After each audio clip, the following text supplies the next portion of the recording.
ಸುಮಾರು 100ಕ್ಕೂ ಹೆಚ್ಚು ಸಂದರ್ಭದಲ್ಲಿ ಪೇಪರ್ ಲೀಕ್ ಆಗಿದೆ.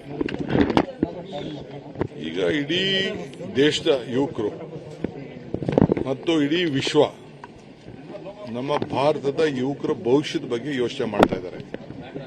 ಯಾಕೆಂದ್ರೆ ಇದು ಭಾರತ ಟ್ಯಾಲೆಂಟ್ ಹಬ್.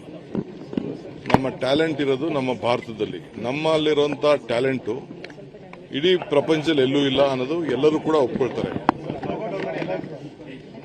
ಅಂತ ಸಂದರ್ಭದಲ್ಲಿ ಕ್ವಾಲಿಟಿ ನಾವು ಮೇಂಟೈನ್ ಮಾಡಿಲ್ಲ ಅಂದ್ರೆ, ಈ ರೀತಿ ಪೇಪರ್ ಲೀಕ್ಗಳು ಆಯ್ತು ಅಂತಂದ್ರೆ, ಇದಕ್ಕೆ ಯಾರೂ ಜವಾಬ್ದಾರಿ ತೆಗೆದುಕೊಳ್ಳಿಲ್ಲ ಅಂತಂದ್ರೆ ಯಾರು ಹೊಣೆ? ಇದು ಪ್ರತಿಭಟನೆಯನ್ನ ತಮ್ಮ ಸ್ವಂತ ಇಚ್ಛೆಯಿಂದ ಮಕ್ಕಳ ಭವಿಷ್ಯಕ್ಕೆ ಹಾಳಾಗ್ತಾ ಇದೆ ಅಂತ ಹೊರಟಿದ್ದಾರೆ. ಎಲ್ಲಾ ಪಾರ್ಟಿಯವ್ರದ್ದು ಹಕ್ಕು, ಎಲ್ಲಾ ಯುವಕರದ್ದು ಹಕ್ಕು. ಸೊ ಅವ್ರ ಮೇಲೆ ಏನು ಈ ರೀತಿ ಲಾಠಿ ಚಾರ್ಜ್ ಮಾಡಿ ತೊಂದರೆ ಕೊಟ್ಟು ಅವ್ರಿಗೆ ಎಲ್ಲ ಟಿವಿಗಳ ಚಾನೆಲ್ಗಳಲ್ಲೂ ಕೂಡ ಎಲ್ಲ ಧಮಕಿ ಹಾಕಿ ಏನು ತೋರಿಸದೇ ಇದ್ದಂಗೆ ಮಾಡಿ, ಪಾಪ ಎಲ್ಲೆಲ್ಲಿ ಅವರವರು ವಿಡಿಯೋ ಮಾಡ್ಕೊಂಡಿದ್ರು ಅದನ್ನ ಹಾಕಿದ್ದಾರೆ. ಯೂಟ್ಯೂಬ್ಗಳಲ್ಲಿ ಬಂದಿದೆ, ಅದು ಈಚೆ ಬಂದಿದೆ. ಬಟ್ ಯಾರು ಮೀಡಿಯಾನವರು, ಪ್ರಜಾಪ್ರಭುತ್ವ ವ್ಯವಸ್ಥೆಯಲ್ಲಿ ಮೀಡಿಯಾ ನಾವು ಶಾಸಕಾಂಗ, ನ್ಯಾಯಾಂಗ, ಪತ್ರಿಕಾರಂಗ, ಕಾರ್ಯಾಂಗ ಅಂತ 4 ಪಿಲ್ಲರ್ಸ್ ಅಂತ ಕರಿತೀವಿ. ಅವ್ರು ಯಾರಿಗೂ ಕೂಡ ಅಲ್ಲಿ ಹತ್ರ ಬರಕ್ಕೆ ಬಿಟ್ಟಿಲ್ಲ. ಪ್ರಜಾಪ್ರಭುತ್ವದ ವ್ಯವಸ್ಥೆಯಲ್ಲಿ ನೀವು ಮಾಧ್ಯಮದವ್ರು ಏನ್ ಮಾಡ್ತಾ ಇದ್ರು? ಯಾಕೆ ಇದನ್ನ ಪ್ರತಿಭಟನೆ ಹೇಳಿಲ್ಲ? ಮಾಧ್ಯಮದವ್ರದ್ದು ತಪ್ಪಿದೆ, ಎಲ್ಲಾ ಪಾರ್ಟಿಯವ್ರದ್ದು ಹಕ್ಕು, ಎಲ್ಲಾ ಯುವಕರದ್ದು ಹಕ್ಕು.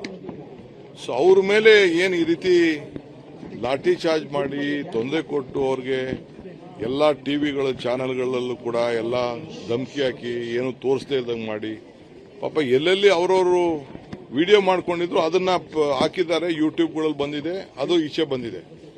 ಬಟ್ ಯಾರು ಮೀಡಿಯಾನವರು, ಪ್ರಜಾಪ್ರಭುತ್ವ ವ್ಯವಸ್ಥೆಯಲ್ಲಿ ಮೀಡಿಯಾ ನಾವು ಶಾಸಕಾಂಗ, ನ್ಯಾಯಾಂಗ, ಪತ್ರಿಕಾರಂಗ, ಕಾರ್ಯಾಂಗ ಅಂತ 4 ಪಿಲ್ಲರ್ಸ್ ಅಂತ ಕರಿತೀವಿ. ಅವ್ರು ಯಾರಿಗೂ ಕೂಡ ಅಲ್ಲಿ ಹತ್ರ ಬರಕ್ಕೆ ಬಿಟ್ಟಿಲ್ಲ. ಪ್ರಜಾಪ್ರಭುತ್ವದ ವ್ಯವಸ್ಥೆಯಲ್ಲಿ ನೀವು ಮಾಧ್ಯಮದವ್ರು ಏನ್ ಮಾಡ್ತಾ ಇದ್ರು? ಯಾಕೆ ಇದನ್ನ ಪ್ರತಿಭಟನೆ ಹೇಳಿಲ್ಲ? ಮಾಧ್ಯಮದವ್ರದ್ದು ತಪ್ಪಿದೆ.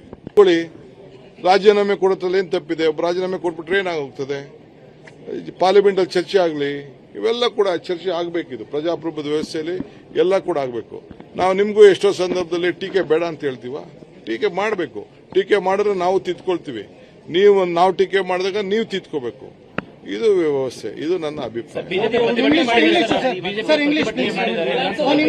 ರಾಜ್ಯದಲ್ಲಿ ಕೊತ್ವಾಲ ಆಡಳಿತ ನಡೀತಾ ಇದೆ ಅನ್ನುವಂತ ಆರೋಪವನ್ನು ಮಾಡಿದ್ದಾರೆ. ನೋಡಪ್ಪ, ಅವ್ರ ಖುಷಿಗೆ ಏನ್ ಬೇಕಾದ್ರೂ ಮಾತಾಡ್ಲಿ, ಹೆಂಗ್ ಬೇಕಾದ್ರೂ ಮಾತಾಡ್ಕೊಳ್ಳಿ. ನಾನು ಈ ಸ್ಥಾನಕ್ಕೆ ಬರ್ಬೇಕಾದ್ರೆ ಒಬ್ಬ ವಿದ್ಯಾರ್ಥಿ ನಾಯಕನಿಂದ ಹಳ್ಳಿಲಿ ಹುಟ್ಟೊಬ್ಬ ಮಗ, ಅಲ್ಲಿಂದ ಬಂದು ಇಲ್ಲಿವರೆಗೂ ನಾನು ಬೆಳೆದಿದ್ದೀನಿ. ಎಷ್ಟು ಪರಿಶುದ್ಧವಾದಂತ ರಾಜಕಾರಣ ಮಾಡ್ತಾ ಇದ್ದೀನಿ, ಪರಿಶುದ್ಧವಾದಂತ ಆಡಳಿತ ಕೊಡ್ತಾ ಇದ್ದೀನಿ. ಅದನ್ನ ಅವ್ರ ಕೈಲಿ ಸಹಿಸ್ಕೊಳಕ್ಕಾಗ್ಲಿಲ್ಲ ಅಂದ್ರೆ ಅವ್ರು ಬಿಟ್ಟಿದ್ದಾರೆ. ನಿನ್ನೆ ಏನು ಘಟನೆ ನಡೆದಿದೆ, ನಾನು ಸರಿ ಅಂತ ನಾನು ಹೇಳುದಿಲ್ಲ. ಬಟ್ ಬಿಜೆಪಿಯವರು ಹಿಂದೆ ಏನೇನು ನಡೆದಿತ್ತು ಅಂತ ಲೆಕ್ಕ ಇಟ್ಕೊಳ್ಬೇಕು. ಹಿಂದೆ ಎಲ್ಲೆಲ್ಲಿ ರೈಫಲ್ ಸಿಕ್ತು, ಎಲ್ಲೆಲ್ಲಿ ಲಾಠಿ, ಇದು ಕತ್ತಿ, ಲಾಂಗು, ಮಚ್ಚು ಸಿಕ್ತು, ಪೊನ್ನಂಪೇಟೆ ಶಾಲೆ ಪಕ್ಕದಲ್ಲಿ ಏನಾಯ್ತು, ಇವೆಲ್ಲ ಕೂಡ ರೈಫಲ್ಗಳು ಸಿಕ್ಕಿದ್ದು, ಇವೆಲ್ಲ ಕೂಡ ನಿಮ್ದು ಎಲ್ಲ ಹಿಸ್ಟ್ರಿಗಳೆಲ್ಲ ಇದೆ. ನಾನು ಅದೆಲ್ಲ ಕರೆಕ್ಟು ಅಂತ ಹೇಳೋದಿಲ್ಲ. ಇಲ್ಲ ಅವನು ಯಾರೋ ಮೊಟ್ಟೆ ಹೊಡೆದು ಕರೆಕ್ಟು ಅಂತ ನಾನು ಹೇಳುದಿಲ್ಲ. ನಾನು ಮೊಟ್ಟೆ ಹೊಡೆದು ಕರೆಕ್ಟು ಅಂತ ನಾವು ಹೇಳುದಿಲ್ಲ. ಕಾನೂನು ರೀತಿ ಏನು ಕ್ರಮ ಕೈಗೊಳ್ಳಬೇಕು ನಮ್ಮ ಹೋಮ್ ಮಿನಿಸ್ಟರ್ ಆಗಲೇ ತಿಳಿಸಿದ್ದಾರೆ. ಯಾರೋ ಒಬ್ಬರ ಮೇಲೆ ಮಾಡುತ್ತಲೇ ಇಲ್ಲ. ಪ್ರಜಾಪ್ರಭುತ್ವದ ಹಕ್ಕಿರ್ತದೆ.